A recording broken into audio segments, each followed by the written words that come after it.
Excuse me, good evening. Hello. I'd like to call the council meeting to order. First thing I'd like you to do, could people please turn off their cell phones? That'd be great if you could turn off your cell phones. I'd like to call the meeting to order. Mayor Tate is feeling ill this evening, so she's not here.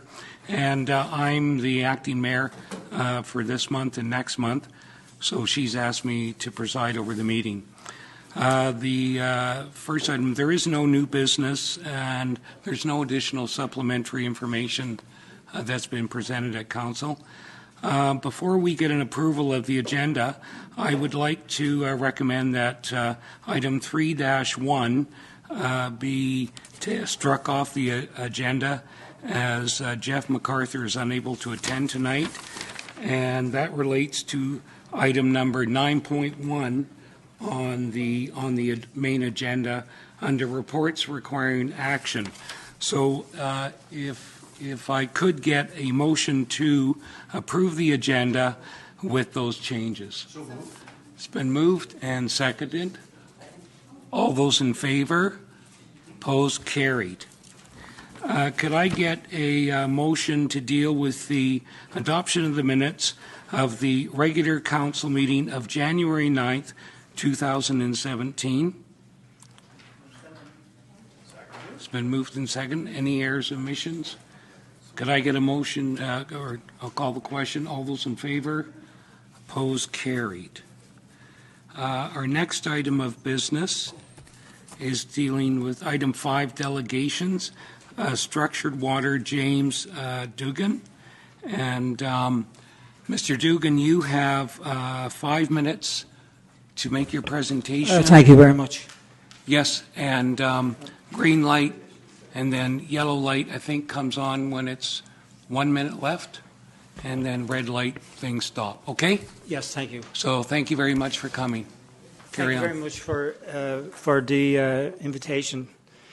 And namaskaram, council members, staff, community. My name is James Duggan. My address is number 12, 6744 Ayr Road, Zook. I'm 69 next week. And what I want to tell you as leaders in this community is that the most important thing that is happening to you in your life right now is that you're alive. Nothing else. Not that stocks have gone up today or your love affair, not this or that.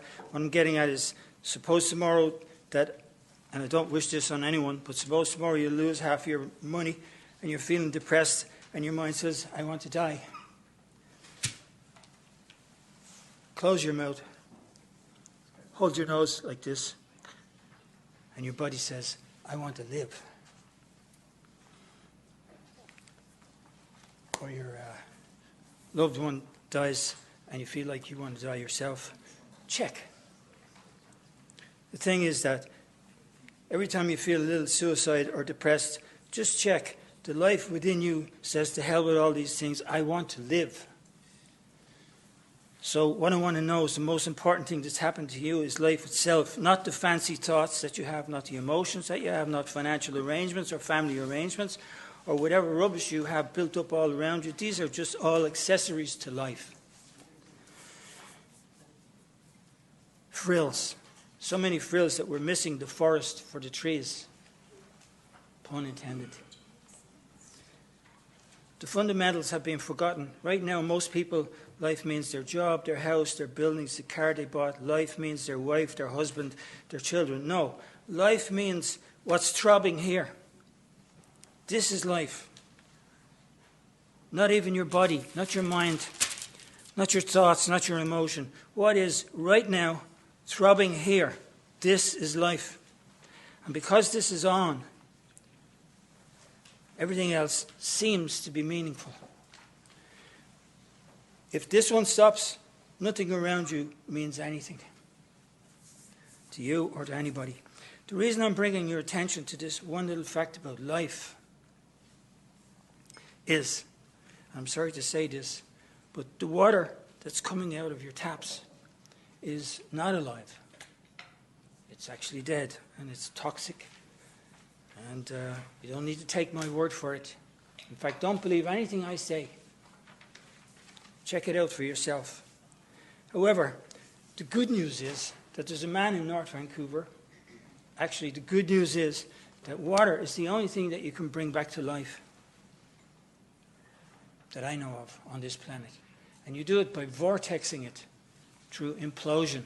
And this man here in North Vancouver has invented and designed vortex water revitalizers. His company is in 61 countries in the world. So just do your own research, find out about water yourself. I've done it for the last year. But the other thing is that what we can do as a community, we can get 5 or 6 pumps and install them around the town, and have the CRD water coming down to the pumps, and Mr. Lund,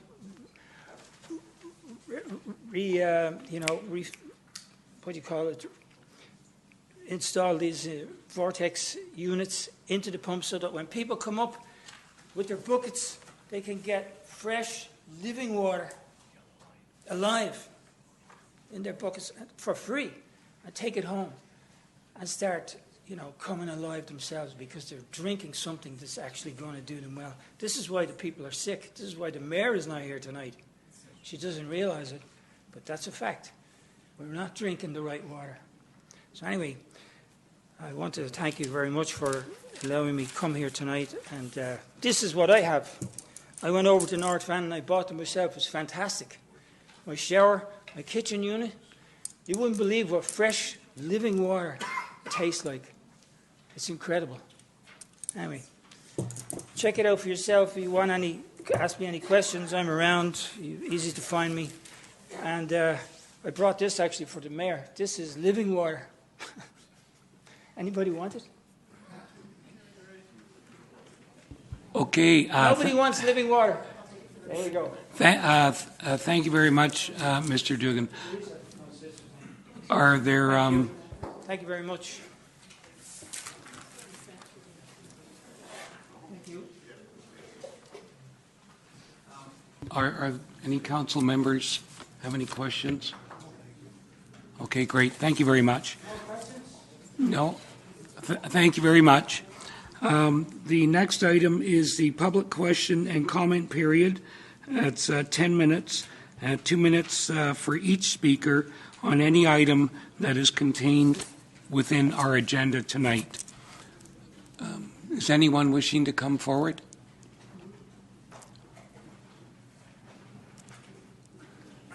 Please state your name for the record.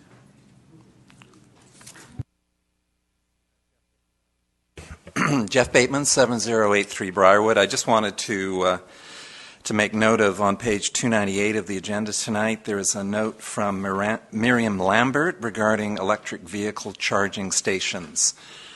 And in my experience with the Climate Change Action Committee, this came up often on the wish list. There are occasionally grants available. I'm not sure there is at this particular moment, matching fund grants. There is the FCM, Federation of Canadian Municipalities, has a Green Municipal Fund that has a number of ways in which the district could get some money together to create, as Miriam suggests here, a fast-charging EV station right in the heart of town. We have 3 charging stations in town at the moment, but none of them are particularly accessible to the public. Thank you. Thank you. Is there anybody else who'd like to come forward? Ellen Lors, 5526 Souk Road. I have a few questions. One, do you have a cost to host the event for the tourism event before you have an approval for the vote? Is there like an approximate cost or something? I think that would be diligent to know what your cost is before you vote on it. And or the approximate cost. And also I want to know why the Kasper Leadership Academy, what is that about? What's the Leadership Academy? And also, from your minutes, it was moved by Berger, second by Kasper, to change the words council contingency to suit program of the Arts Reserve. So does that mean there's no more council contingency? I don't understand that. Okay, thank you. Thank you. Is there anybody else?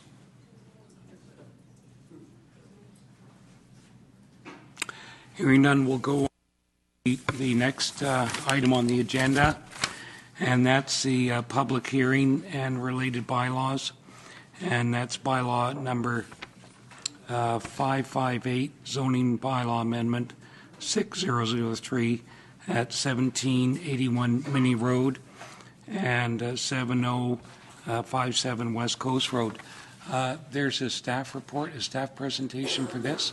So if we could hear the staff presentation.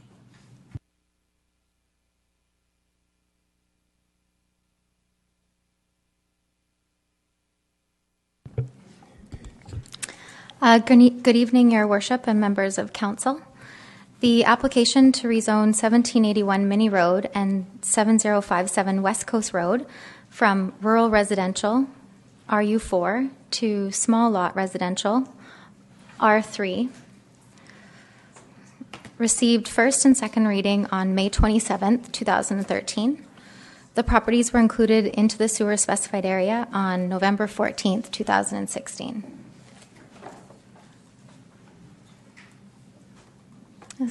Sorry. The presentation isn't working. Does it turn on? Sorry.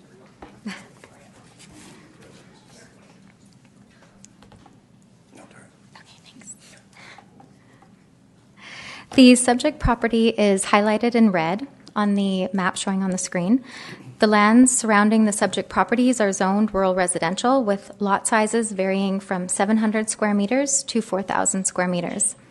Less than 1 kilometer to the east, there is some low density and medium density multifamily development and a 23 small lot subdivision.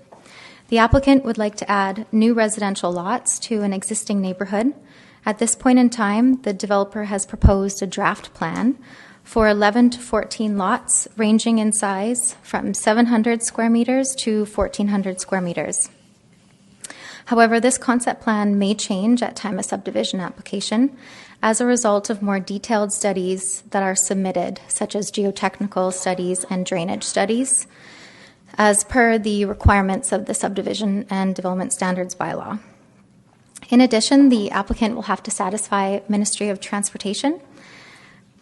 Ministry of Transportation will not allow individual access along West Coast Road, so the applicant will have to redesign the lots in a way that allows a group access.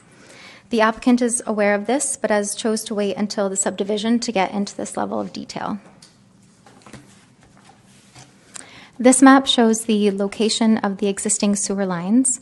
For any new development on the subject properties, all costs associated with sewer main extension installation and design are the responsibility of the developer. The developer will be required to enter into a works and services agreement with the district for the construction of the sewer.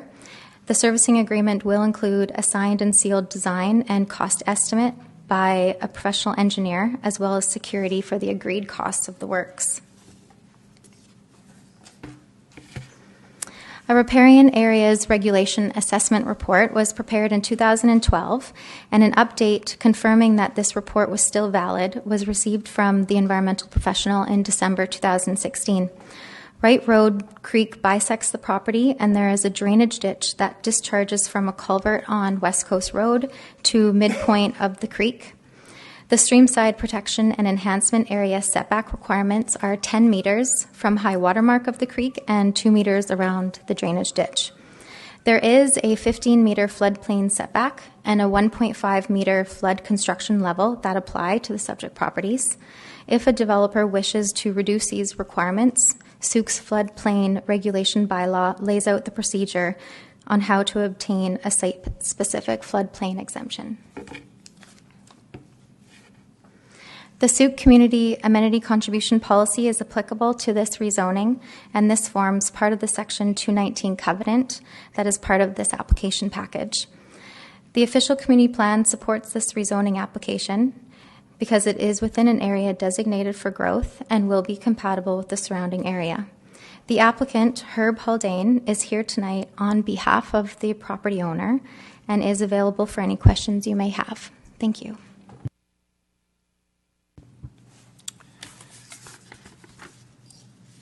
Does the applicant have anything to add? Please state your name for the record before I officially open and read out the public. 3118 I don't have anything else to Could add. you turn on your mic? Keep forgetting that. Yeah, I don't have any more to add other than we're applying for a zone that allows for smaller lots, but because of the sewer system that's not there yet, like a gravity sewer system that would go down with and spin, it's not there yet, we're going to more than likely apply for a low pressure line system. And for us to do that, we're going to keep the lots quite a bit larger because of the expense that we'd incur to have to put that in from Minnie Road all the way down Whiff and Spit and hook it back into the Souk Road system. But in future, people that may purchase these properties would be able to apply, and I'm assuming that Souk at some point is probably going to run sewers down Whiff and Spit, and when they do that, it would make it more feasible for somebody to apply for either a subdivision or a smaller lot, and that'll be something that'll probably be included in an official community plan in the future, I'm sure, anyway, because that area will probably be infilling quite a bit once there is a sewer system down Whiff and Spit. So if there's any neighbors that have any questions and stuff, I'm happy to answer it for them. We're just going to officially open the public hearing section. Any council members have any questions for the applicant? Councillor Berger. Yes, thank you. Actually, through you, I think my question would be to staff. It's just regarding sewer servicing, but Mr. Haldane might know the answer as well. Is the sewer system going to be hooked up through Heronview or West Coast? Your Worship, through to Councillor Berger, we have not received that level of engineering from the proponent as of yet. There's a couple of ways they can go. They can go down through the Heronview line to Wright Road, or they could look at conceivably going up to West Coast Road, both being pressurized lines. But as I said, we haven't received that engineering to date. Okay. And then my final question with this development is, because it is smack in the middle of already established neighborhoods, and I noticed in one of our packages there was a letter from a neighbor looking to possibly hook up to the sewer as well. So my question then would be, will the pipe be built so neighboring community or neighboring properties can then hook into the sewer as well? Again, through to Councillor Berger, we could look at that in relationship to when the engineering is received and work with the applicant's engineer at that time. Yeah. Okay, great. Thank you very much. I'm now going to open the public hearing on Bylaw 5. Got to put on my glasses here, sorry. On Bylaw 558, Zoning Amendment Bylaw 600-3 at 1781 Minnie Road and 7057 West Coast Road. I'd like to read the statement in regard to the public hearing process. This public hearing is being held pursuant to the Local Government Act. At this public hearing, any person who believes that their interest in property affected by the proposed bylaw will be given a reasonable opportunity to be heard or to present written submissions respecting matters contained in the bylaw that are the subject of this hearing. Copies of written submission received to date are available. It is important that all those who speak at this hearing restrict their remarks to matters contained in the bylaw, and it is my responsibility as chair of this hearing to ensure that all remarks are so restricted. Those of you who wish to speak at the appropriate time, commence your address to the council by clearly stating your name and home address. Then you may give us the benefit of your views concerning the proposed bylaw. Submissions must be received before or during the public hearing in order to be considered by council. Members of council may, if they wish, ask questions of you following your presentation or submission. However, the main function of council members this evening is to listen to the views of the public. It is not the function of council at this public hearing to debate the merits of the proposed bylaw with individual citizens. Everyone who deems his or her interest in property to be affected shall be given the opportunity to be heard at this hearing. No one will be or should feel discouraged or prevented from making his or her views known. Please note that this hearing forms part of the regular meeting of council and as such is being video recorded. Videos and their contents, including any personal information disclosed during the public hearing, will be posted on the district website. So, excuse me for my voice, who will be the first person to come forward? Is there anyone who wishes to come forward? Come forward. Thank you very much. Turn on the red button, or yes, yeah, the button there. It says talk. Yes, very good. Yeah, and the red light goes on. Yeah. My name is Stephen Powell, and I live at 7079 West Coast Road, property of which I'm the owner. My concern with the proposed bylaw is about density. Now, I'm assured, somewhat assured by Herb Haldane's indication that, in fact, the lot sizes will be lower. Or larger rather, and density lower than indicated in the bylaw. But I need to speak to the bylaw, which is allowing for I think it's 350 square meters. When the surrounding properties are 700 square meters and greater. So my feeling is that the proposed bylaw opens the door for an intensity or a density of development which is out of proportion to that of the nearby neighboring properties.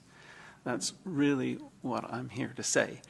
And there's obviously a big shift in zoning from rural residential to small lot residential. That's quite a large shift.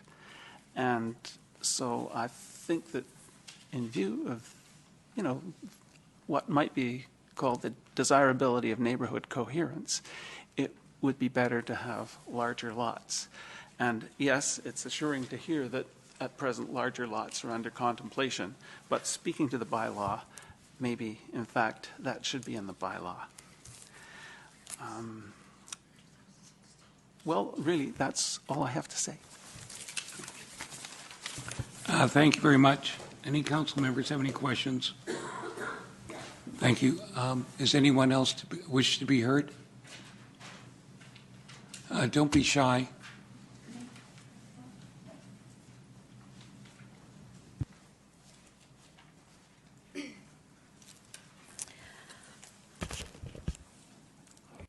I think it's on, yeah. My name is Laura Gorse, G-O-R-S-C, and I'm at 1758 Marathon Lane. And I basically want to comment about the bylaw that I do agree that there is a very high water table in the area, especially along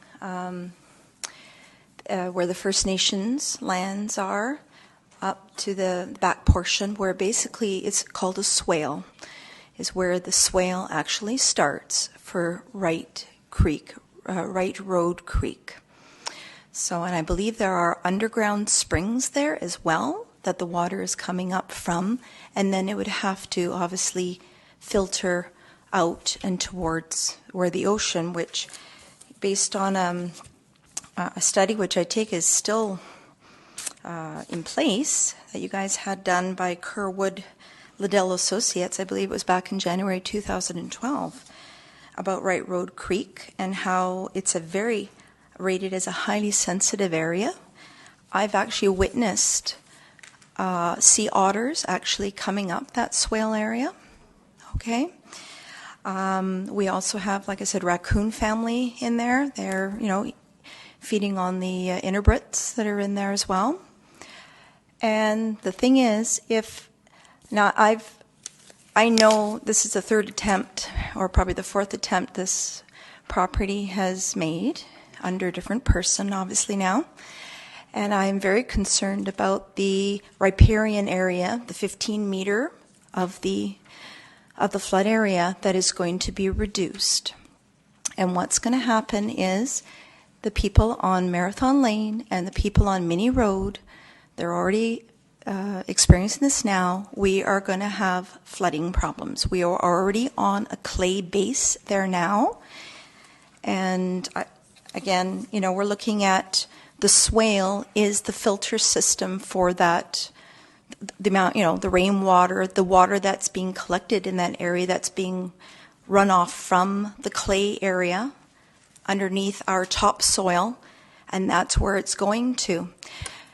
You probably remember Colin Corby was the one that actually developed our neighborhood area on Marathon Lane, and if I don't know what took place there. I will stick to the bylaw, but the fact is it obviously passed.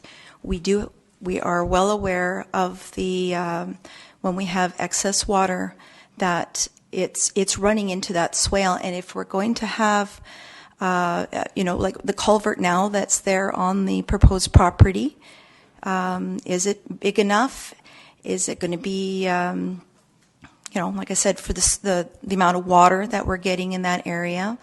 We're really concerned, and for a fact too of all the erosion that has taken place further downstream on Wright Road Creek, and the fact is that it is designated as a salmon-bearing stream. You've got the sign there on Wright Road. So those are just my concerns. Definitely the water and the habitat. Okay, thank you very much. Thank you. Is there anyone else who wishes to be heard? Yes, you have to come to the mic, Mr. Duggan. Could you please state your name? Yeah, James Duggan, and address? number 12, 6744 Ayr Road. I don't know anything about what's going on here, but this lady just, I'm really into water and plant life and animal life and human life. And it sounds like, this very concerning thing that's about to happen or trying to happen here. That's just my intuitive feeling. So I think we could really, really, bring in some real experts on water, before you proceed. Thank you. Thank you very much. Is there anyone else who wishes to be heard? Go ahead.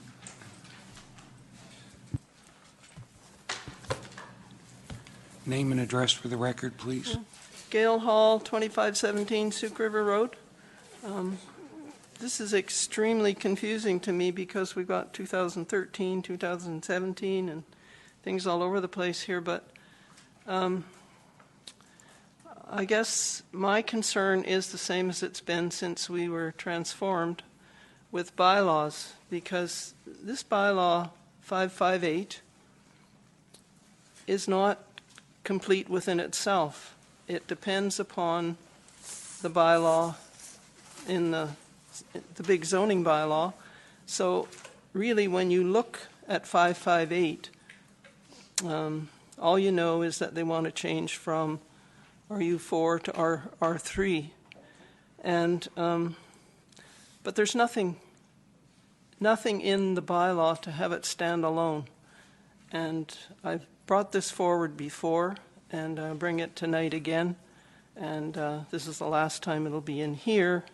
But this is not the last you're going to hear of this, because I've been reading for the last week about bylaws written by Mr. Lidstone, and he points out that the bylaw must be sufficient to stand alone, not depend upon the master document. So we've been doing this now since last January, and I think it's time that we started to maybe grow up. Thank you. Thank you. Is there anyone else who wishes to be heard? There is. Okay, go ahead. Ellen Lures, 5526 Souk Road. I have a couple of concerns as well. One on what Gail was saying, because the bylaw, if you look at the 2013 bylaw, it says, it spells out exactly what the bylaw is and what it entails. In this new bylaw, it just has one page, and it doesn't really tell you what it is. So to explain it perhaps a little better, if you look at the 2013, you see it describes what the description is of the property, the definitions and interpretations and all those things, but it's not in this bylaw, so it doesn't explain it. Another issue I have is that it was first and second reading in 2013 by a totally different council, so I don't know how a new council can give it third reading and pass it. It doesn't seem like it's legal somehow. I don't know if it is or not, but it doesn't sound right, because it was different people voted on it, with different information brought forward, different questions asked. So, and then there's a bylaw that doesn't really spell out exactly what it is for a new council to vote on. So I feel that it's incomplete. I don't feel that it covers everything. I do recall when this last bylaw was submitted in 2013 about the riparian area, and there was discussion about the riparian area perhaps being a park, and that it would have fencing around it, all this blah blah blah. And so the discussion was who would it be, that it might be a park. So that's a concern I have too. So if it's either it's a riparian area and it's under the care of the landowner, or it's a park. And if it's a park, then it's an expense to the district. So those things have to be clarified, and cash in lieu as well. And when you look for the minutes, you see that Councillor Kasper and Councillor Haldane were both opposed to this subdivision at that time too, and the reasons they were. So it's really quite confusing to put in May and in September 2013, and then the third reading being 2017. I feel it's a very confusing bylaw, and it doesn't really make sense, and I'm sure that you must find it difficult too. Thank you. Is there anyone else who wishes to be heard?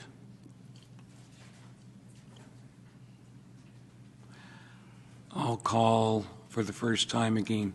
Is there anyone else who wishes to be heard? Go ahead. Eleanor's 5526 Souk Road. I do want to speak again to the Wright Road Creek and to the water issue as well, because we've spoken about that many times and how it affects the landowners all in that area, and that really has to be dealt with, and dealt with properly, so that the water doesn't either get stopped on somebody's land or get stopped, period, and doesn't go through. It's a salmon-bearing creek, and that it's enhanced. And that's part of our OCP, is that everything is, waterways are to be enhanced, not to be destroyed, and we want to make sure that that's being done in this type of subdivision, that the setbacks are adhered to, and that there isn't a destruction of the waterways, because the water has to be filtered properly in order to feed the creek and to feed the salmon, as we know. And this fellow that spoke about water, yes, water is important. Thank you.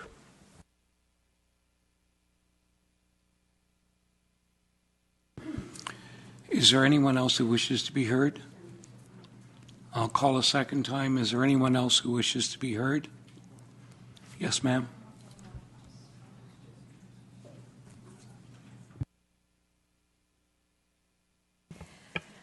Yeah, Laura Gorse, 1758 Marathon Lane.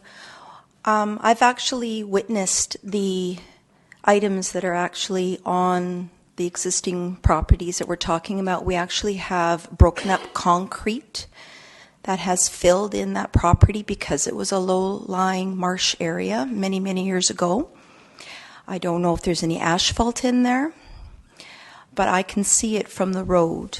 So That's another thing. I know that one of the if you're looking at the map, preferably the one probably closest, there's a sign that says redevelopment. Anyway, it's the one more towards the left.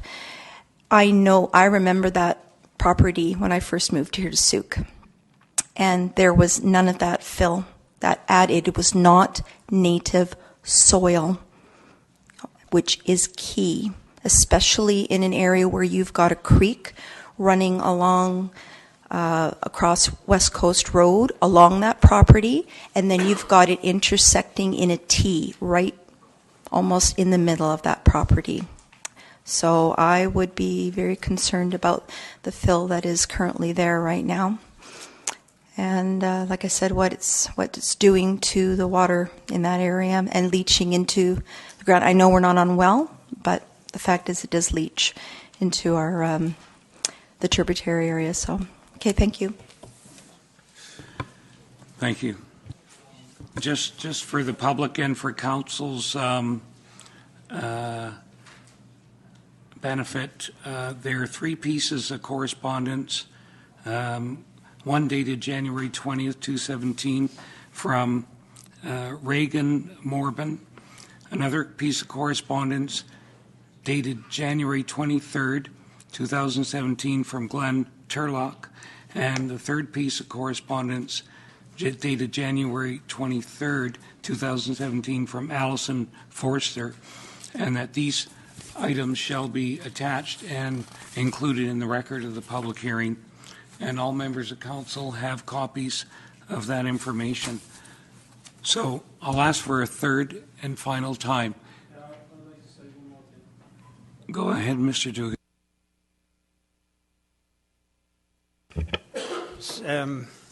So what those two ladies have spoken about, this proves my point. We're killing the water. This is just one incident of why water is dead coming out of your taps. It's a no-brainer, you know. We keep screwing around with the land the way we're doing, we're going to kill everything, including ourselves. So, it's my wish and my blessing that there's a good resolve to this contention that's going on about whatever is happening here. Like I said, I don't really know what's going on. But it doesn't. It sounds very fishy to me. So thank you. Okay, thank you very much.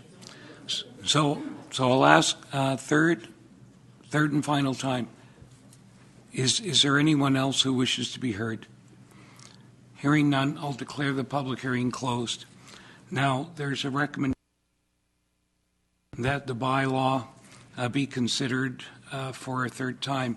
What's the wish of council?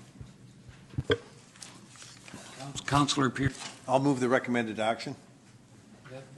That the bylaw be read a third time. Is there a seconder? Second.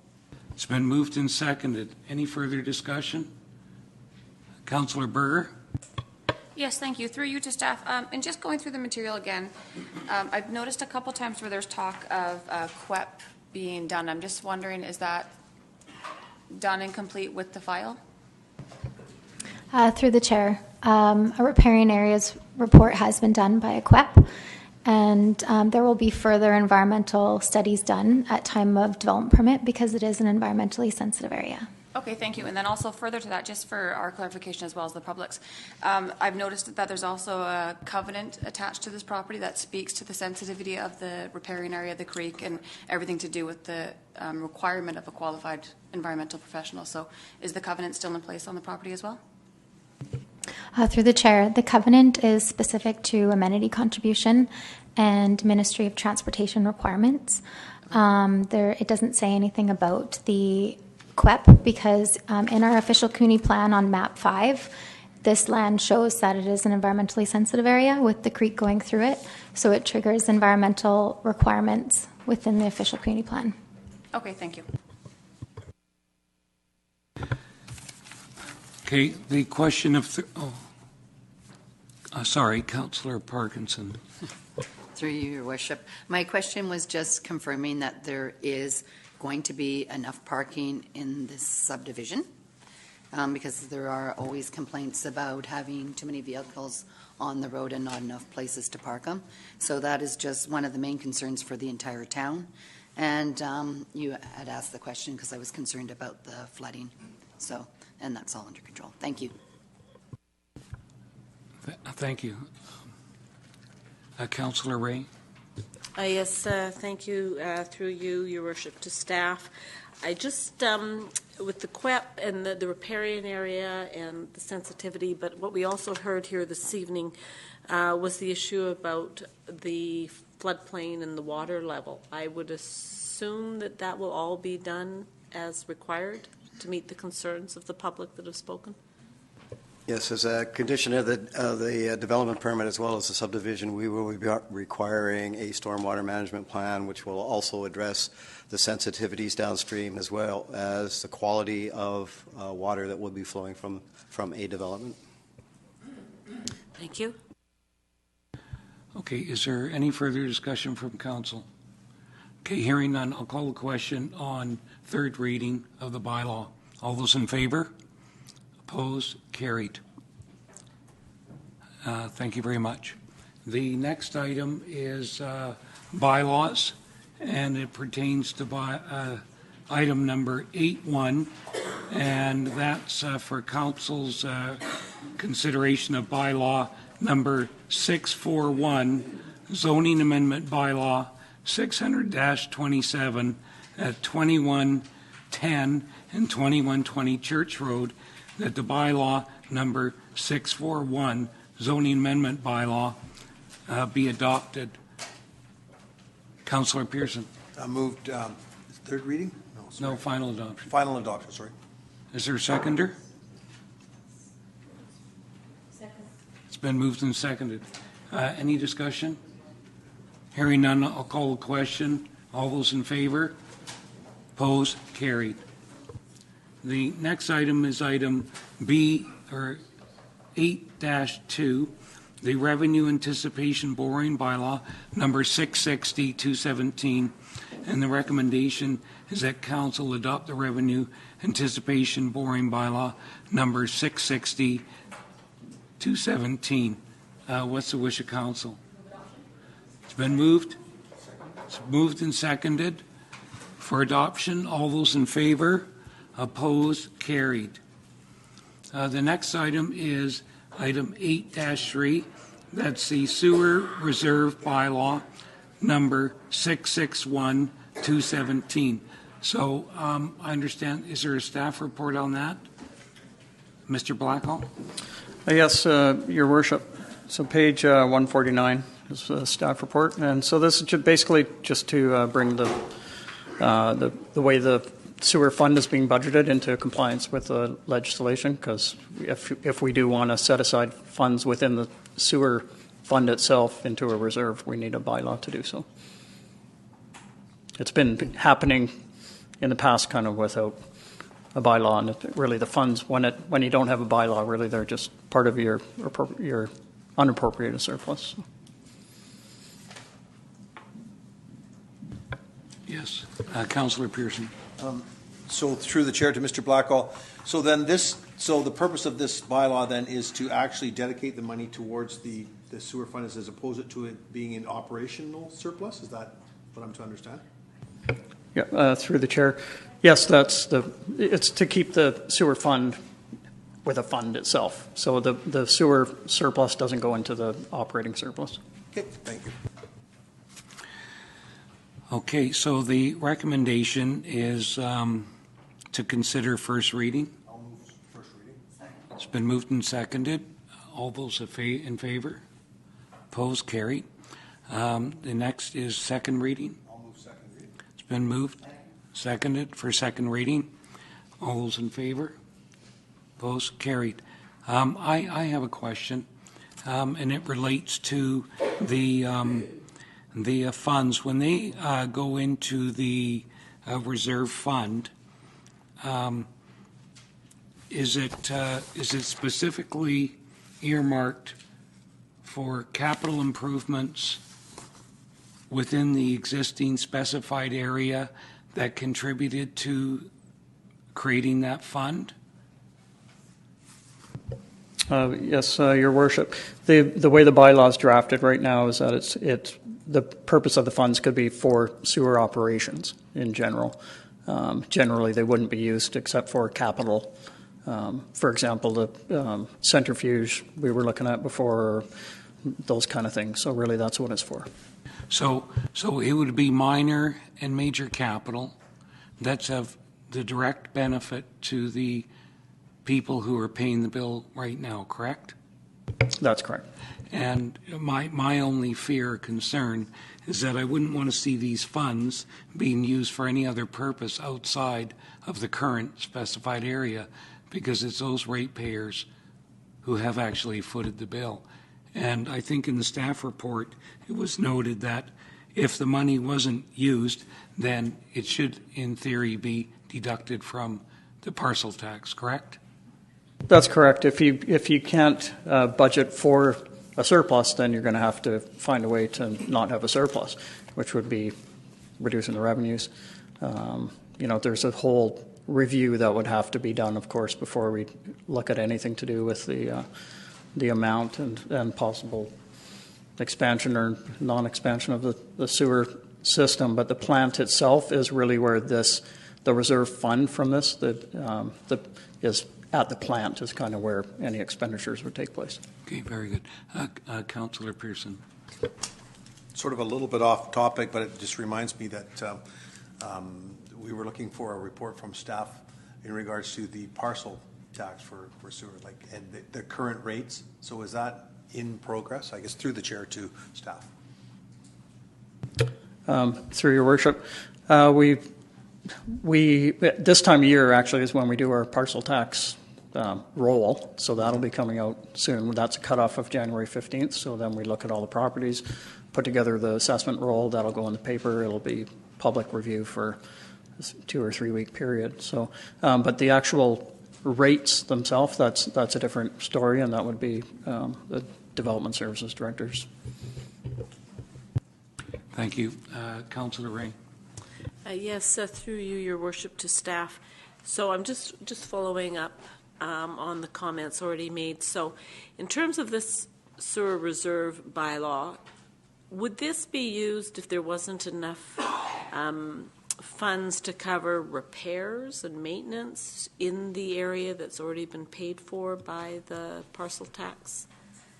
Through Your Worship, generally it's going to be more the hard, bigger capital type items, but it really needs to have the flexibility to be used for anything within the fund itself.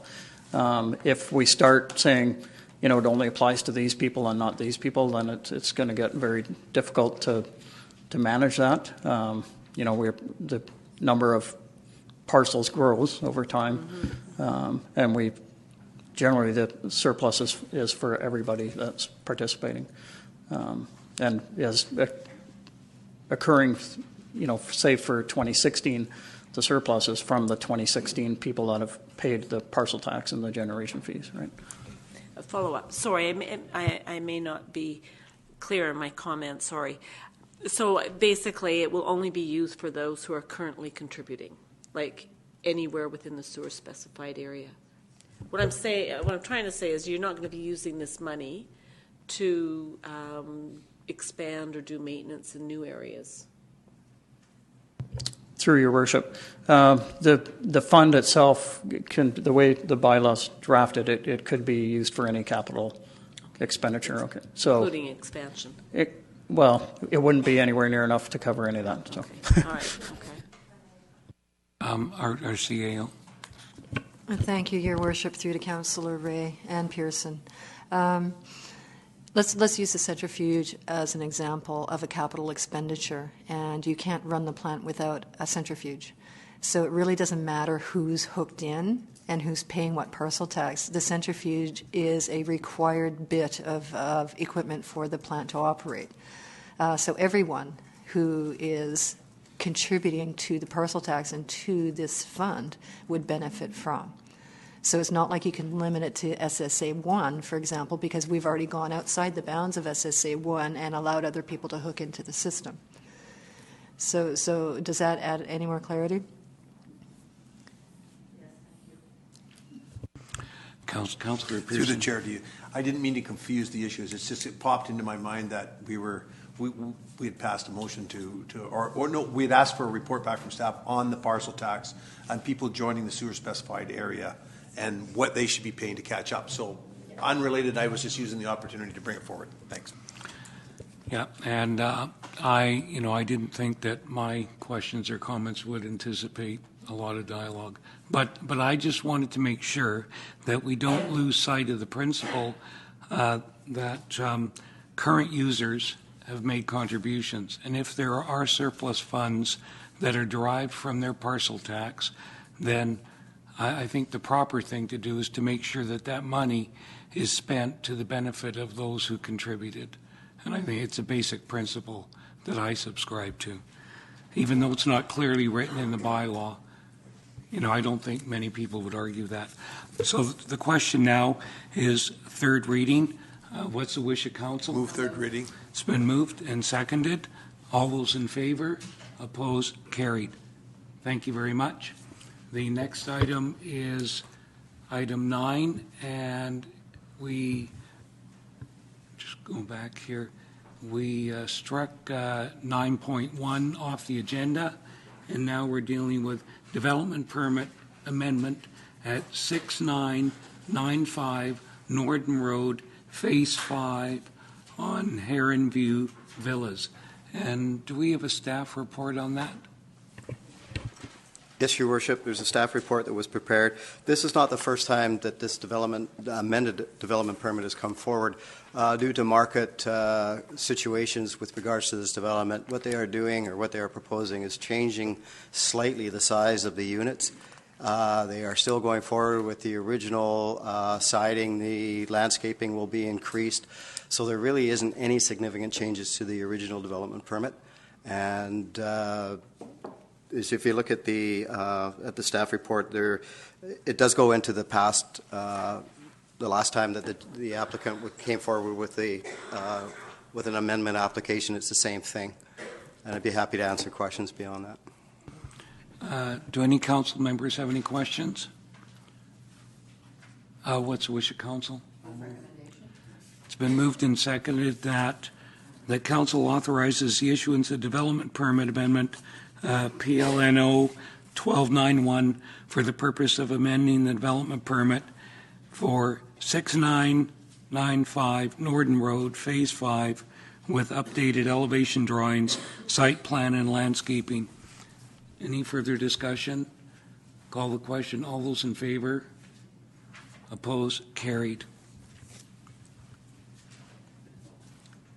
The next item is 9.3, and that's the CRD Regional Growth Strategy, and it's a referral for municipal acceptance.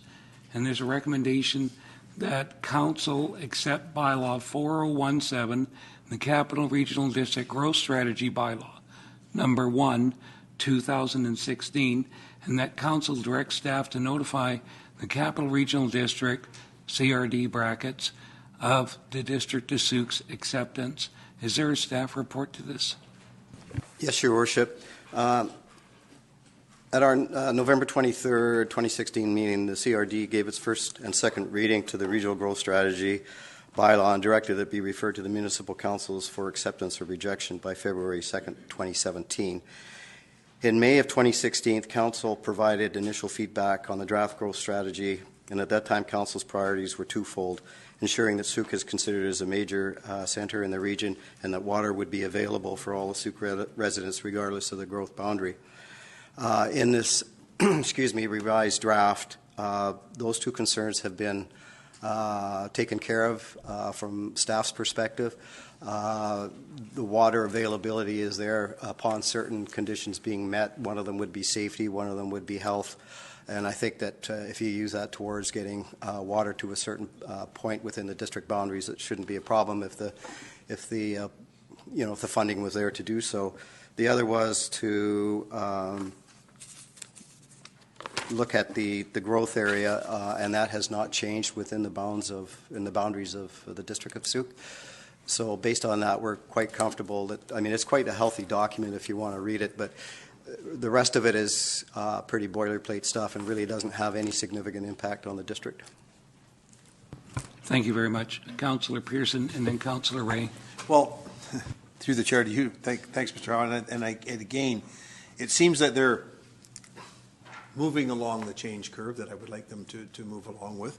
But when I read a word in there that says where there is a pressing public health, public safety, or environmental issue related to existing units or to service agriculture, pressing public health, maybe it can work in our favor to say, the well's empty or something like that. But again, it still seems like they're putting limitations on it to me. In my own interpretation of this is, I'm on record of saying that water should go to our boundaries, and it's identified in our OCP. And again, they've come back with trickier wording in here. And I would say trickier wording. I'm just saying it's purposely putting something in there that it has to be subject to someone's application, as opposed to we want water to go to everywhere. So, anyways, that's my 2 cents worth. Councillor Ray. Yes, thank you. And those were my comments. I think in my tenure on both the council before this one and this term, the issue of water, as Councillor Pearson has commented, and I've spoken with staff today, and I feel comfortable that the wording will allow to make sure that water is available to all parts of our boundaries, to all of our boundaries. Okay, so I read out the recommendation that Council accept the Regional Growth Strategy Bylaw number 4017 and the Capital Regional District Growth Strategy Bylaw number 1216, and direct staff to notify the Capital Regional District of their acceptance. Could I get a motion to that effect then? It's been moved. Is there a seconder? Is there a seconder?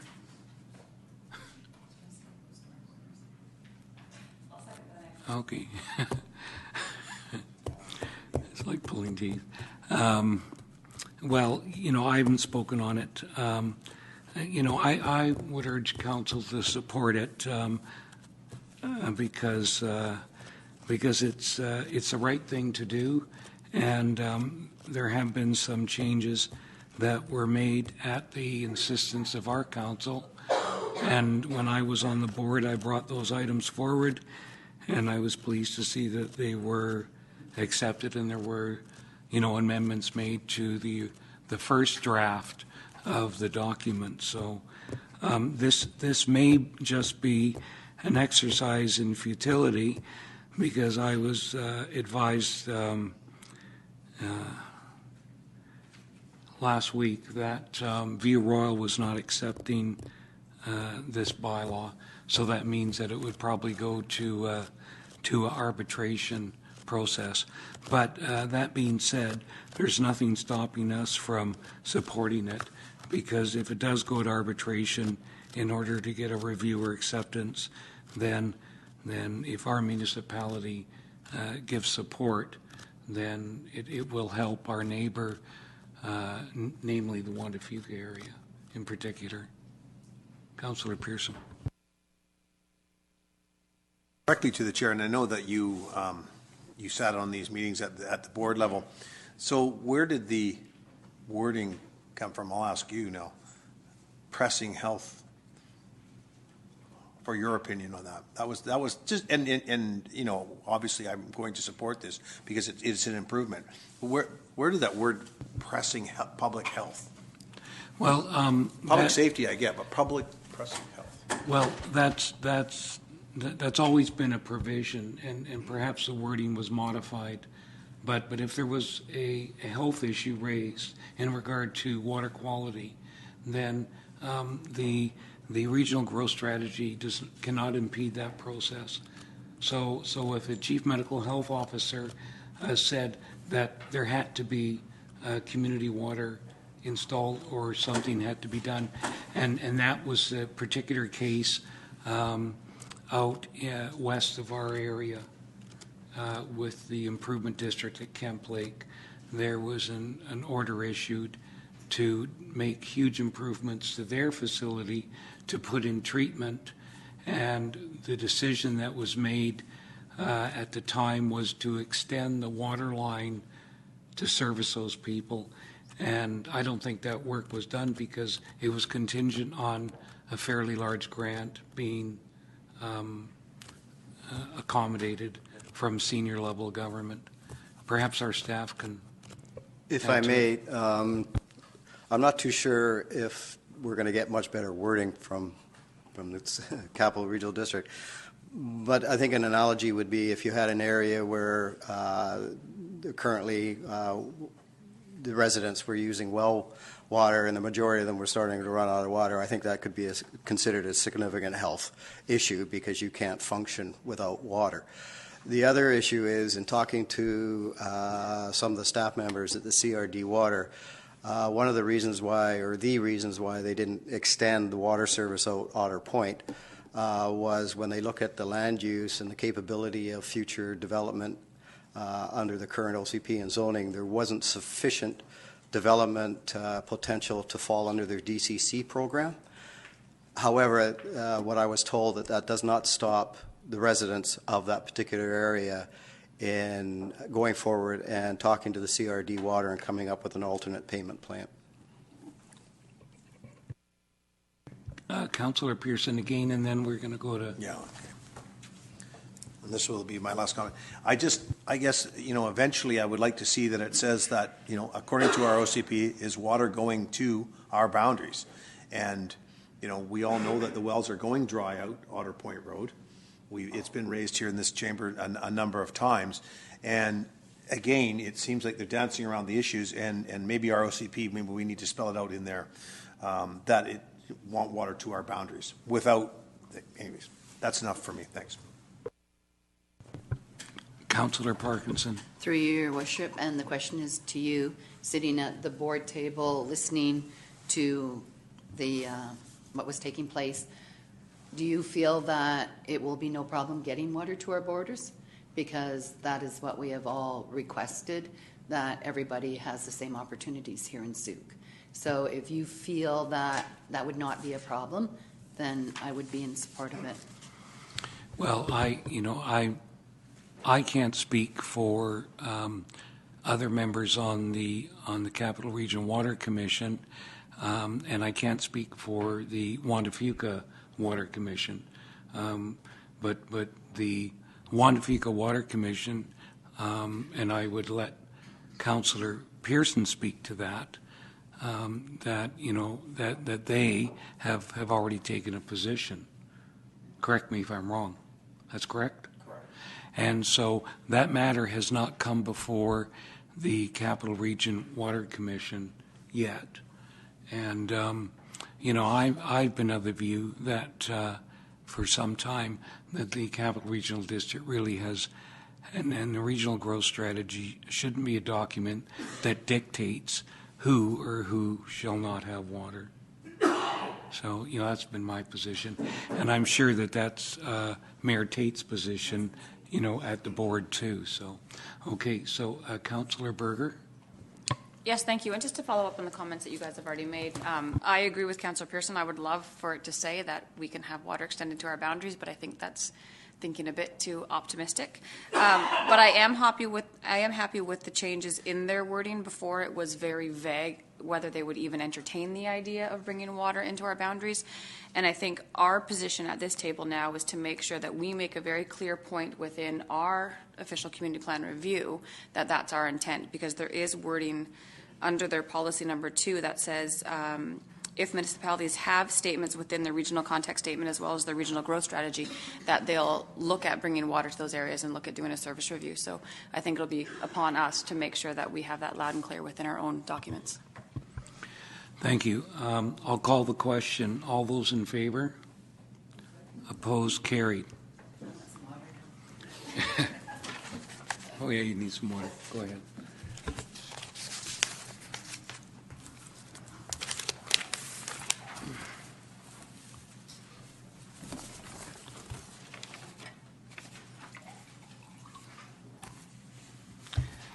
Okay, the next item is item 9.4, and that's the Community Grant Program Policy. And there's a staff report on this.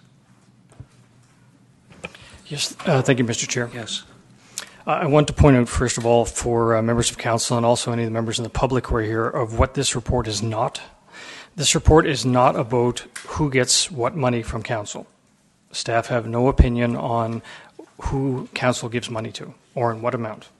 This is simply about process. We were bringing this report forward to make the process hopefully simpler and also more transparent for the public. So there's a couple things I'd like to go over in your current policy. Currently, you have two different types of grants, which means two different application dates, two different grant report cycles, which staff have to try to administer through. And there's a fair bit of confusion sometimes in the public, because sometimes people qualify for both grants, and they don't know which one to apply for. So one of the things that we're recommending is that you go back and you eliminate grant categories, and you have one category of community grants. And all grants are debated based on the merits of whatever it is that the organization is asking for, as well as ongoing funding. Now, your current grants policy indicates that funding of community groups is not intended to be indefinite, but some of your grant recipients have been receiving grants for over 10 years, some to the tune of $50,000 or $70,000. Now, I am not saying that any of those organizations should not have received that money. What I'm saying is that your process is incongruent with your policy. Now, there's a number of things that council could do on this. You could place limits on the number of consecutive years an organization could receive a grant. You can give preference to applicants who have not received a grant in the past. You could require all grant recipients to reapply every year. One thing I would encourage council to consider is that if you have organizations that you consider do deserve long-term funding, and you very well may, obviously, is to put a line item in your budget after they've reached a certain point. And that includes the transparency element to say, we're going to fund organization X for the next 10 years to this amount, and it's clearly in your budget. Because really, after you reach a point of 10 years, in my view, it's not really a community grant anymore. It becomes a subsidy through your budget process. Within your community grants review, your community grants committee has made recommendations to council, which they obviously have to do twice per year. And the committee is restricted to the amount that council has set aside in their budget. So this gives them no flexibility. If you, let's say, set aside $50,000, but you have $52,000 worth of asks, well, the committee can't really accommodate that. It has to go back to council. Now, sometimes council doesn't always follow the recommendations of the committee. And so, as I would say to any council, if council doesn't follow the recommendations of your committee, which it is always their option, why do you have the committee? And sometimes there's been complaints from the public about a lack of process consistency, because council has turned around after people have presented to the committee, chose to hear from people again, but then they didn't necessarily hear from all of them. So if council was to go through and be the sole reviewer of this, you would have one time where everybody comes to council, all members of council can ask the questions that they want to, and then they get the information at one time. This is a very common municipal practice in other municipalities. And typically what they do is in the budget process, you have one night or one council meeting that is set aside, and that is your community grants meeting, or whatever they call it in that municipality. Each organization will get 5 minutes to present, and council debates the merits all simultaneously. We're not asking for a decision on council tonight on your policy. We're simply asking for direction to bring forward the policy with the changes, if any, that you would like. And if you do want to go to this way, what I would suggest is that if you're going to include this year's discussions for grants in this year's budget process, you could set a deadline of at the end of February. That would give current grant applicants 5 weeks to get their applications in. It would also give staff time to contact everyone who's ever applied to make sure they understand the process, and we can walk them through that. And I'm happy to answer any questions council has. Thank you. Does any council members have Councillor Pearson? Through your worship, to Mr. Joseph, thank you for this, because I think it's overdue. I think there is a number of things that we are more sponsor-like than they are grant-like, and I think we absolutely should be putting things in a line item. You know, there's a couple of things that are near and dear to our hearts, and I think that's a discussion that council should have. So I absolutely, from my point of view, is I welcome the policy review. I personally would like to meet with the other council and say, okay, these are the things I believe that should be line items, and that way we're not debating the merits or trying to reduce the amount applicant applied for. It would be a set line item. So thank you. Councillor Parkinson, and then Burr. I think this is timely as well. Thank you very much. We were going to have committees set up for our safety, for our community, and for our arts. So those are on the way, held back for the time being until decisions are made.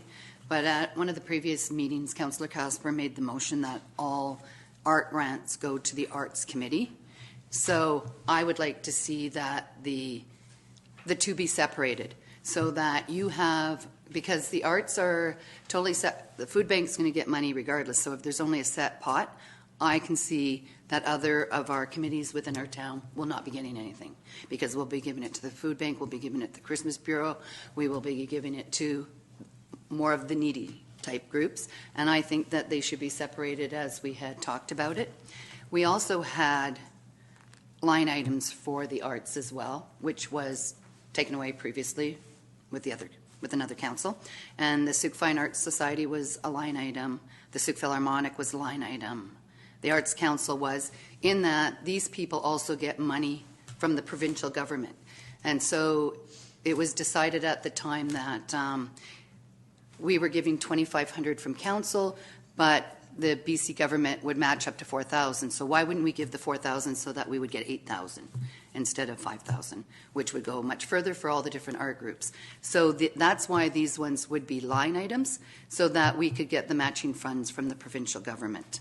And Canada Day celebrations was a line item as well. These are the ones that just come to mind. So I would like to see us going back to line items for these. I would like to see the arts go to the Arts Committee, and I would like to see the food bank, the what the other ones that we have that come forward go to a separate one. Thank you. Thank you. Councillor Berger. Thank you. As a past member of the grant committee, I just want to say when I read the report, I really liked the idea of reviewing the policy and how things are done. Over the couple of years that I've been on it, I think we've had some really big challenges as well as some really great successes. But I think by putting it in front of council as a whole, rather than having currently we're having members of our community come and present to a grant committee. The grant committee deliberates, go back and forth.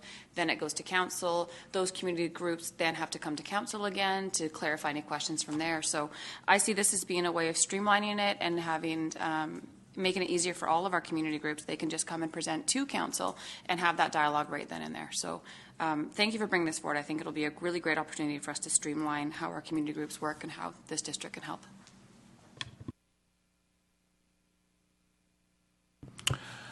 Okay, the only thing I like to add is that this is probably the maybe third or fourth makeover I've seen of grants during my time as a councillor.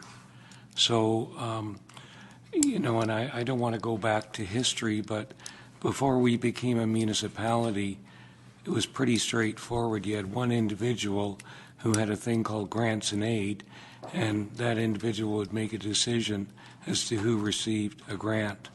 And then when we incorporated, then it was a novel idea to carry on that practice, and the councils of the day decided that they would set up a process. They would create line items, and the list grew. I'd hate to figure out how much money has actually been given out over the years. I'm not begrudging it. I think it's all worthwhile, but it's a lot of money to consider. I'm not opposed to the change, but I would hope that the change is not viewed as a slight against any group or organization asking for money, because sometimes perception can paint that picture. And I just want to reinforce what staff said. The other thing I want to say is that I think it's incumbent on us to do whatever we can to get the word out to groups that have never applied for money or maybe don't even know that there is funding available. Because these people who are part and parcel of whatever organization may not have the ability to put together a package in order to apply for a grant because they are volunteers.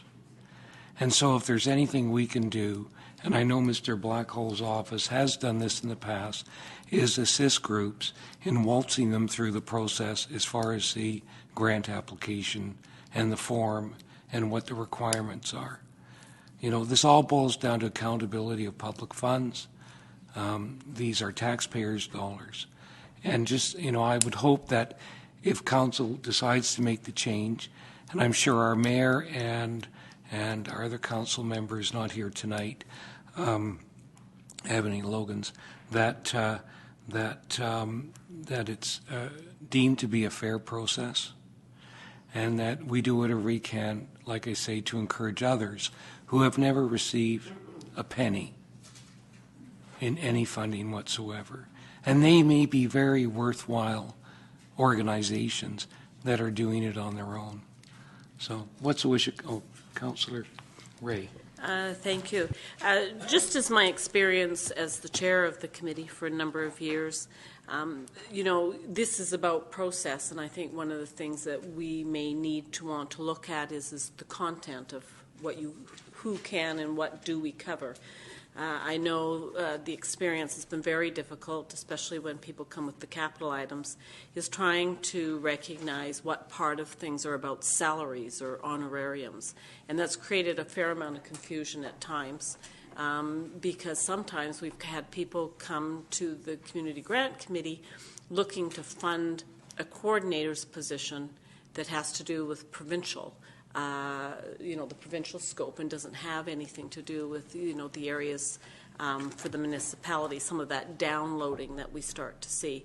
So I think it's great to see the process piece come, but I think council will need to have a conversation about sort of who qualifies and what qualifies, and, you know, is it capital, can there be honorariums, can you fund a position such as a coordinator, and, you know, and I'd like to see that piece also talk to the issue of downloading from other governments onto municipalities, just so that people have a better understanding, more clarity in what would apply for our grants. So, thank you.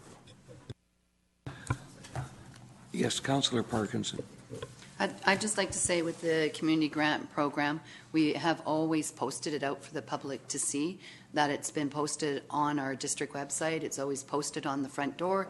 It's inside. It goes to all the newspapers.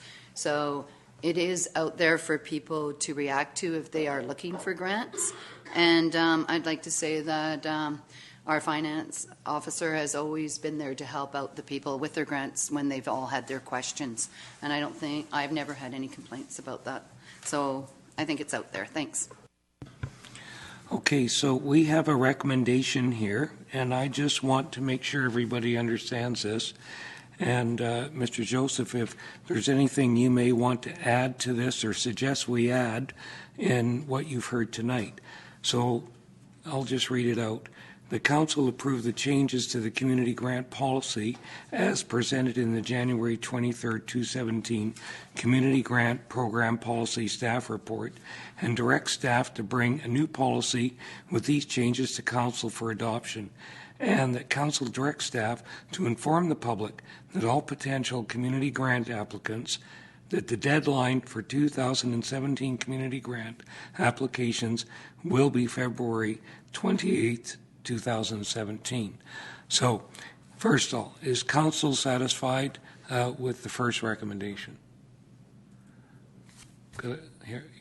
Prepared to make motion? Yes, I'll make a motion that it's brought back with a couple of things that I would want to add is that with changes. So through the chair to Mr. Joseph, I think one of the things is a discussion from council around line items. What particular grants would qualify for line items? Because I think we know which ones have been in for 10 years and things like that. So I'd like to just sort of add that, if I could, to my motion. And so just as a clarification, that would be some additional information from Correct. Staff when they bring this document back. Right. Correct? Yes. Okay. So in the motion, when you bring it back, what I'd like to see is, okay, you have given a grant to Sauk Fine Arts. Okay, we'll just use that because some of them are here. So we can see the historical view on it, and then we make a decision on that becoming a line item there. So here would be a list of line items. Does that make sense to other members of the council?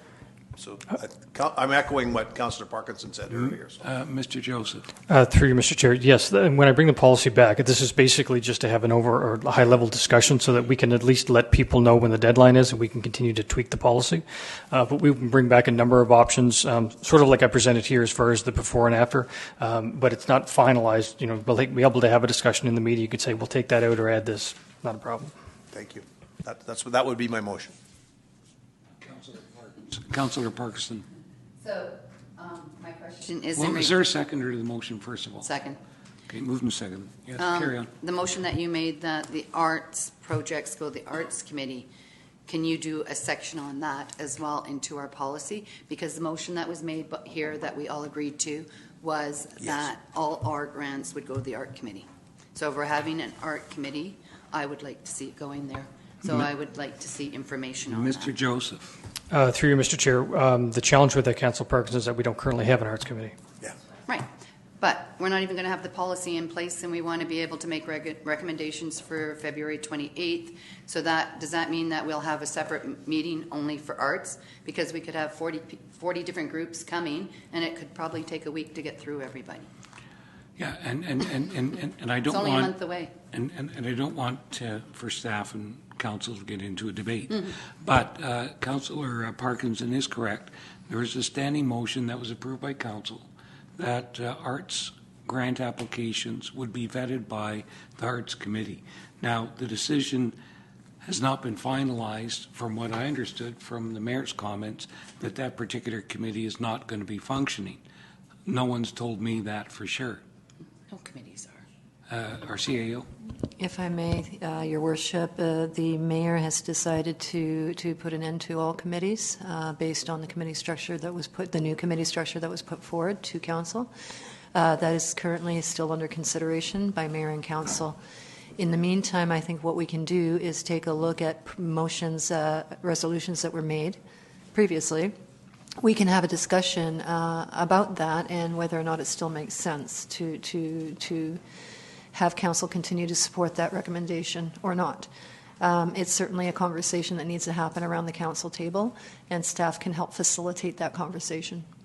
Okay, so if council approves recommendation number 1, with the provision that additional information be presented in the staff report, that doesn't preclude a discussion around that, correct? Does that satisfy you? Yes, it does. Rest of council? Okay, great. So I'll call the question on that first item. All those in favor? Opposed? It's carried. Now, Mr. Chair, if I could add, if during the week council comes up with something they think I should add, this motion doesn't preclude you from emailing me and say, why don't you put that in for council to talk about? That's not off the table. Okay, very good. Okay, now the second item is that council directs staff to inform the public and all potential community grant applicants that the deadline for 2017 community grant applications will be February 28, 2017. Are all council members satisfied with that? Councillor Pearson. And then Councillor. The trouble I have with that is that we're changing the game a bit, so we want to make sure that the applicants from last year have the opportunity and that they actually know that the deadline has changed, right? So I would, and that's what I want to make sure that in this motion that there's a method of communication to the former applicants so that they know as well. And through you, Mr. Chair, to Councillor Pearson, council has a couple of options with that too, because the category A's would have gone through the fall session or cycle. Council can choose to either keep those in place for 2017, to add them as budget line items. Obviously, yes, it doesn't matter when you do this in the year, you're going to be partway through a cycle. So there'll be a little bit of probably a year catch up from when part of your policy becomes all of your policy, but that shouldn't cause too much of a problem. Thank you. Councillor Parkinson. But would it be possible to extend the date from February 28th so that it can be in the newspaper a couple of times so that the public will be seeing it and be able to be prepared to make their submissions? Well, that's a good question. Mr. Blackhall, would you like to add to that? Because I'm sure this may have financial implications or implications on making decisions. Yes, Your Worship. We can always, the budget amount for what had been and may still be the Category A's, could very well, like the corporate officer says, if you continue to fund those ones, that's, I think, approximately $72,000 or something. And the B grant was approximately $50,000. It wasn't fully spent last year. When we put the budget together, I'll make sure there's adequate amounts in there, and then there's always council contingency to cover any extras. Okay, so I'm getting a sense that people aren't necessarily satisfied with the date. Councillor Burr. Yes, thank you. My comment was just going to be similar in that if we could plan this for maybe the second meeting in March, and then as well as do a public release, but also contact everyone receiving a grant right now so they're aware and they've got ample time to get their submissions in. Okay, does anybody have a date? Mr. Joseph. Mr. Chair, if I just add, maybe what we can do in the staff report when we come back is we can list out the Category A's that went through in the fall, or the current ones you have and what the amounts are, as well as what would have been the old Category B's, so that you have all the information in front of you when you go forward. But certainly not a problem to move the date. We were just looking at the overall budget process, wanting to get it in for council. Councillor Ray. If I can, the Category B grants were as needed. So really, in terms of this date, what we'd be looking at is making sure that it is advertised, because they would be looking at the Category B grants. Those that were in Category A were reviewed 18 months ago, and so they haven't been required to apply every year. It was just the Category B ones. So I think it's the Bs that would have to get out there in terms of the notice, the capital projects. So I've got this calendar here. So is it possible to strike a date, the middle of March, and then would there be enough time to vet those applications for the March 27th meeting? Sorry, I missed you.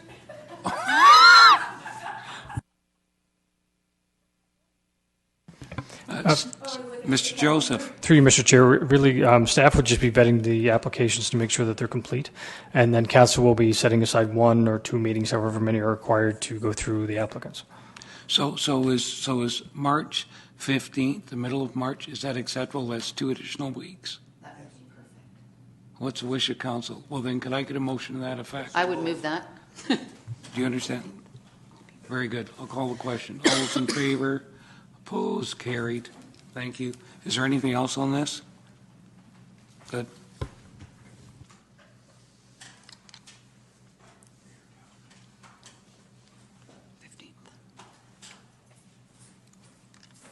Okay, our next item is the appointment of the emergency program coordinator.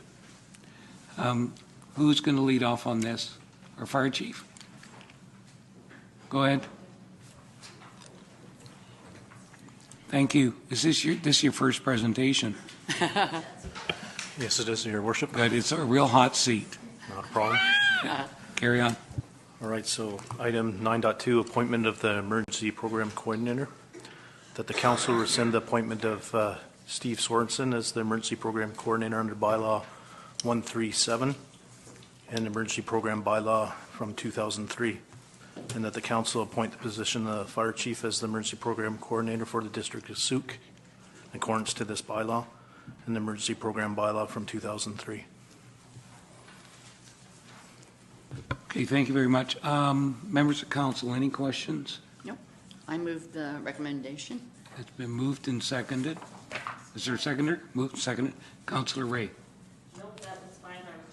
I was just going to move the recommendation. Okay, it's my nature to always ask these kind of questions. Are there any cost implications? Not at this time. Not at Good answer. not at this time. Okay, I've got to smile now. But I always ask these questions because I think it's important for council to understand that whenever we make these kinds of decisions, is there going to be a cost implication attached to it? Before there wasn't any cost implication that I was aware of. Is that correct? Yes, Your Worship. This is simply taking Steve Sorensen's name off of the bylaw And and then adding the appointing- general fire chief Yeah, as the general, so we don't have to continuously change the bylaw every time we change a fire chief. Yeah, okay. All right, okay. So what's the wish of council? It's been moved and seconded. Any more discussion? All those in favor? Opposed, carried. Thank you. That was pretty easy. So that's it. Thank you. Okay.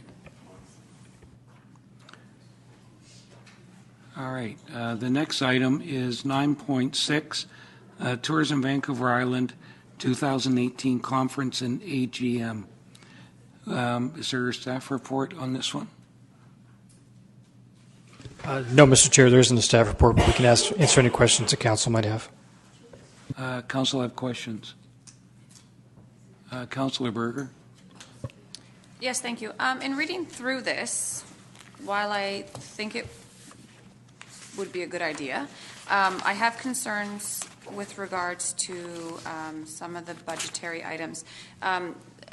Ms. Lewis asked previously if there was an estimated budget, and within the agenda it does show an estimation of $12,340 that it would cost to host the tourism conference. So my question is, where would these funds come from? Do we have the funds available? I have one further one, so it's sort of a total of 3 questions. Laid out in here, there's a golf event, there's delegate bags, there's welcome receptions, things like that. And so my question is, would, of course, all of that be done locally at our own golf course, using our own caterers for welcome reception if we went down this way, and everything ordered locally? Thank you, Your Worship, through to Councillor Berger. I believe the most appropriate funding source would be council contingency, and I think there's adequate council contingency in the draft 2017 budget. If it's the will of this council, then we could put it in as a line item moving forward into 2018.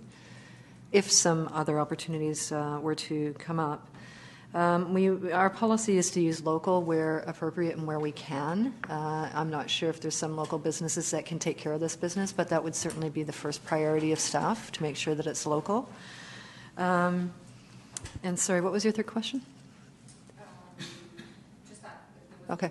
Regarding the golf, but I don't know if they'll be open. Oh, well, that's a big question. I'm not sure if they'll be open. But again, if we can use the local golf course, then we certainly will. Just as a point to note, I had a meeting today with the Director of Sales and Catering at the Prestige, and they're very interested in looking at providing discounts for rooms because a lot of these conferences happen at a critical time when it's not high season, and it makes sense for us to try to attract conferences into our town core in the shoulder seasons and through the winter. Councillor Pearson, then Parkinson. Through your worship to our CEO, I think this is excellent. It's time for us to start putting our name out there in a way that generates tourism, because we do have a beautiful place, and we have to start encouraging conferences and things like that, and we have to brag about ourselves a little bit, and to brag about ourselves, we have to get people here. So I like the idea of this, and I like the intent of it. One of the questions I have for our CEO is, I know recently you engaged the leadership students at Edward Milne. Is this a project that they would also be willing to be involved in? And you would be looking at grade 11 students now for 2018. But I think it's something that would fit well with that, and maybe that's a partnership that we could expand on and develop that synergy, like on an ongoing basis with something down there. So I'll support it, and that's just a suggestion on my part. So. Councillor Parkinson. I was going to, I'm a firm believer in the hosting of the conferences for our town, and I think it's great economic development. The previous council, they held 4 conferences at the hotel, so there are plenty of partnerships to work into. So I think it could be a great benefit for the town. So I would like to see us move forward. Okay, I just have a question. Has there been any consideration given to contacting the Wantafuka area director to seek any participation from his largesse of funding that he may have available to jointly sponsor this. The reason I say that is because it's always been likened that there's a regional context to the tourism opportunities that exist within Souk. They also include the Wantafuka area. So I throw that out as a suggestion. Okay, what's the wish of council? I'd like to move the direct staff to submit a letter of intent to bid, and that we start, and that we that council direct staff to prepare a detailed proposal to host the tourism Vancouver Island in 2018. Okay, it's been moved and seconded. Any further discussion? Hearing none. All those in favor? Opposed? Carried. Thank you. Next item is 9.1 or 9.7, and it deals with the honorarium for Santa Parade. And it's pretty straightforward here in the staff report. Is anybody going to lead off on that? I'll move the recommended action that we provide the Lions with $5,000 for advertising and execution of the 2016 Santa Parade, and that comes from council contingency. Okay, it's been moved and seconded. Any further discussion? Hearing none. All those in favor? Opposed? Carried. Okay, next item is New Year's levy costs, and there's a recommendation. Staff going to speak to that? No? Okay. Says here that council directs staff to pay expenses totaling $1,363.18 for the mayor's 2017 New Year's levy, with funding to come from the council contingency, and that council directs staff to include a budget of $10,000 2017 to 2021 5-year financial plan. So that's the total amount, correct? Yes, Your Worship, that's Correct. That's the 5-year amount. So yeah, it would be setting aside an events budget going forward so that we don't have to keep coming back with each of these. Very good. So is there a mover? Yeah, I'll move the recommended action. Is there a seconder? Second. Is there any further discussion? Hearing none, I'll call the question. All those in favor? Opposed? Carried. Next item here is reports for information. That item, it's the RCMP report, so we're going to have to do that at another meeting, or do you want to move acceptance of the report as submitted? Well, it wasn't even supplied, was it? Mr. Chair, there's no written report from the RCMP. Yeah, so there was nothing here. Okay. All right. Thank you. Correspondence. We have a number of items here. So what's the wish of council? Yes. Yes. In regards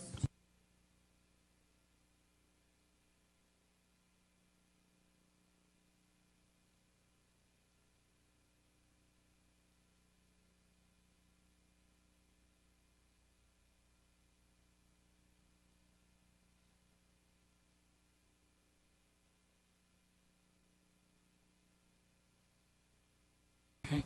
Councillor Berger. Yes, thank you. Through you, just back to Councillor Parkinson. CPark is actually looking at installing one right now, too. So being a member of that board, I can share some information. Whatever they come up with, I'll share with our staff. Oh, perfect. Thank you. Oh, sorry. Your Mr. Worship, Howard. I have been asked by RCA to look into the electric car issue, and unfortunately I was away for most of last week, so I'll get back at it. But I would appreciate if, through Councillor Berger, if they could share information from CPark. Thank you. And if I can just add, it's become quite the topic in Esquimalt, and the debate is whether or not they should charge $1 or not per hour on charging. So philosophically, I'm of the view that a nominal fee should be considered. That's just my philosophical view, because it's no different than having paid parking. And if you're going to have something that's going to benefit somebody else, yes, there is the environment, but there is a cost associated with it. And I think Esquimalt had a staff report that they said the annual cost for electricity was $1,000 a year. So I don't know whether they came to a final decision or not. I just thought I'd add that. So, yes, Councillor Ray? Yes, I just noticed that on page 262, the last item listed a letter dated from January 12th from Mayor Jones, engineering consultant, regarding shape law. Staff had identified that perhaps there's a potential action there. And I'm just wondering if that might be something that we would like to turn over to the emergency coordinator or as the chief of the fire department to look into that, or to see if it's something that the community should be looking at or considering, or if we already have something in place. Okay, well, duly noted, and I'm sure the fire chief is taking copious notes to that item. And is there any other item that on these lists of correspondence that, yes, Mr. Blackwell? Yes, Your Worship, just on the electric car charging station, as part of the Climate Change Committee, we've done a lot of research on this already and have a lot of materials and have looked at the grants and the different types of chargers, have approached the government with questions on the types of chargers that, and so I do have some information that I'll pass on that too. Yes, and it should also be noted that at our neighbors' lands, South Nation, they have a charging facility at their building there for electric vehicles. Okay, could I get a motion then to receive the correspondence? Is done already? All those in favor? Opposed? Carried. Yes? Excuse me, Mr. Chair, can you clarify who moved and seconded that motion, please? Councillor Ray and Parkinson, did you second the receipt of the? Very good. That's who did that. Okay. Thank you. The next item is a motion to close the meeting to the public, and that's pursuant to Section 90, subsection 1B, I, and or K of the Community Charter, and it pertains to municipal awards, honors, legal opinions, and or legal matter, or sorry, and or negotiations. Could I get a motion to that effect? So moved. Move second. All those in favor? Opposed? Carried. Thank you very much.